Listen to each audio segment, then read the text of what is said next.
بسم اللہ الرحمن الرحیم۔ السلام علیکم، خوش آمدید پیارے بچوں۔ سب سے پہلے تو آپ میرے یوٹیوب چینل کو لائک کریں اور شیئر کریں، سبسکرائب کریں اور بیل آئیکن کے بٹن کو دبائیں تاکہ میری آنے والی ہر نئی ویڈیو کو آپ بر وقت دیکھ سکیں۔ تو آئیے اب آج کے سبق کا آغاز کرتے ہیں۔ میری پہلی ویڈیو میں آپ سبق دھنک کی پڑھائی کر چکے ہیں اور ساتھ ساتھ سوال 1، 2 اور 3 کو بھی ہم کر چکے ہیں۔ آج کی ویڈیو میں ہم پیارے بچوں سبق دھنک کا سوال نمبر 5، 6 اور 7 کے بارے میں تبادلہ خیال کے بعد کتاب پر اس کو کریں گے۔ تو سب سے پہلے سوال نمبر 5 کو آپ نے غور سے سننا ہے۔ سوال نمبر 5، موسم سے تعلق رکھنے والے الفاظ کے گرد دائرہ لگائیے۔ پیارے بچوں، یوں تو موسم سے متعلق بہت سی چیزیں ہیں، جیسے پھول، درخت، پودے، پھل، بارش، گرمی، سردی، چھتری وغیرہ وغیرہ۔ لیکن یہاں پر جو الفاظ دیے گئے ہیں، آپ نے ان میں سے الفاظ کے گرد دائرہ لگانا ہے جن کا تعلق موسم سے ہے۔ سب سے پہلا لفظ ہے آندھی، بستہ، بارش، جوتا، کرسی، بادل۔ اب آپ دیکھیں سطر نمبر 1 پر بادل کے گرد دائرہ لگایا گیا ہے، تو بادل کا تعلق چونکہ موسم کے ساتھ ہے، اسی طرح آپ نے بھی جو باقی الفاظ ہیں ان میں سے ان الفاظ کے گرد دائرہ لگائیں گے جن کا تعلق موسم سے ہے۔ جیسے کہ پہلی سطر میں آندھی، آندھی کا تعلق بھی موسم سے ہی ہے۔ بستے کا تعلق موسم سے ہے؟ نہیں۔ بارش کا تعلق ہے؟ جی ہاں، بارش کے گرد دائرہ لگے گا۔ جوتے کا تعلق موسم سے ہے؟ جی نہیں۔ اب آ جائیں سطر نمبر 2 کی طرف۔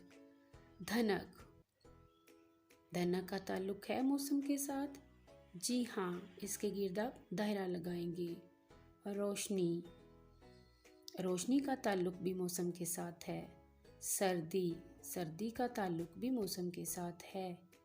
راستہ، گرمی اور پانی، اب گرمی کا تعلق بھی موسم کے ساتھ ہے اور پانی کا بھی، ان دونوں الفاظ کے گرد بھی آپ دائرہ لگائیں گے۔ سوال نمبر 6، سنیں اور لکھیں۔ یہ املا جو آپ کو دی جائے گی، آپ اس کے الفاظ ان خانوں میں لکھیں گے۔ سوال نمبر 7 ہے، دیے ہوئے دونوں جملوں پر غور کریں، سوچیں کہ ان میں کیا فرق ہے۔ سب سے پہلا جملہ ہے، آسمان پر دھنک نظر آ رہی ہے۔ جملے کے آخر میں حتما کا نشان ہے۔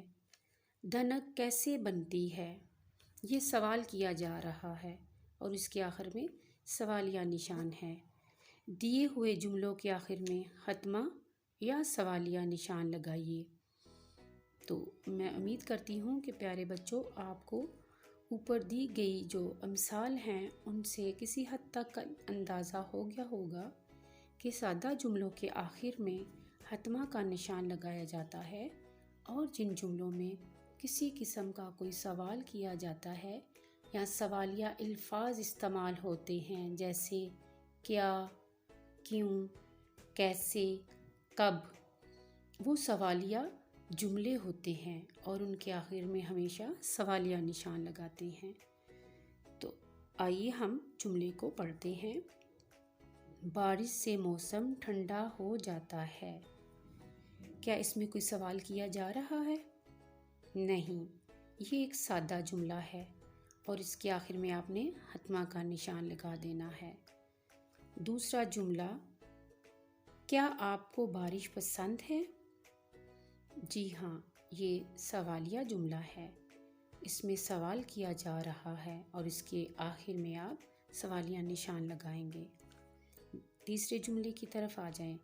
دھنک بارش کے بعد نظر آتی ہے۔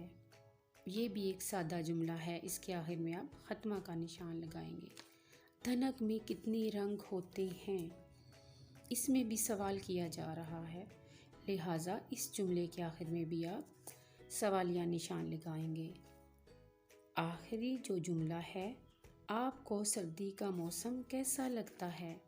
تو پیارے بچوں، اس میں بھی سوال پوچھا جا رہا ہے، لہٰذا یہ بھی ایک سوالیہ جملہ ہے اور اس کے آخر میں آپ سوالیہ نشان لگائیں گے۔